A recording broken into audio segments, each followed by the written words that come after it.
ऋषि गाढ़ा बंगला मुखे तो दिनो आड़ी लिखियो जित लिखल हो उते थियो रोई चौथी अजमा खटे भाग मुहे जो रोई चौथी जी जलमा खटे भाग मुहे जो ऋषि गाढ़ा बंगला मुखे तो दिनो आड़ी लिखियो जित लिखल हो उते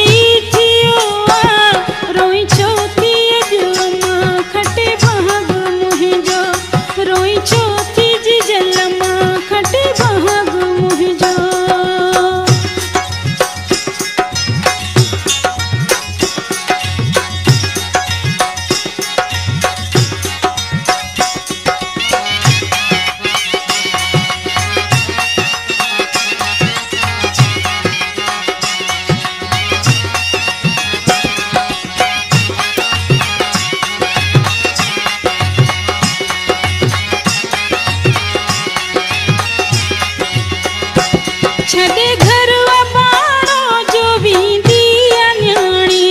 करे याद मुखे न रोए जा सुभाणे।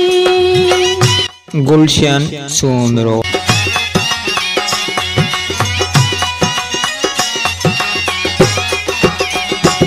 छदे घरवा बाणो जो बींदिया न्याणी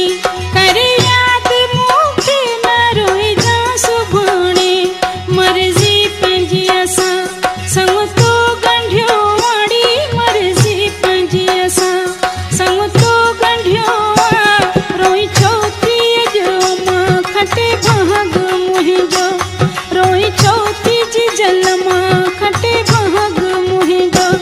ऋषि गाढ़ा बंगला मुखे तो दिनो आड़ी लिखियो जित लिखल हो उते थियो रोई चौथी अजमा खटे भाग मुहे जो रोई चौथी जी जलमा खटे भाग मुहे जो।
किस्मत कयो आड़ी के जो डोह नाहे किस्मत कयो रोई चौथी अजमा खटे भाग मुहे जो रोई चौथी जी जलमा खटे भाग मुहे जो ऋषि गाढ़ा बंगला मुखे तो दिनो आड़ी लिखियो जित लिखल हो उते थियो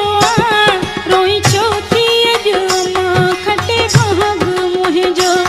रोई चौथी जी जलमा खटे भाग मुहे जो।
असल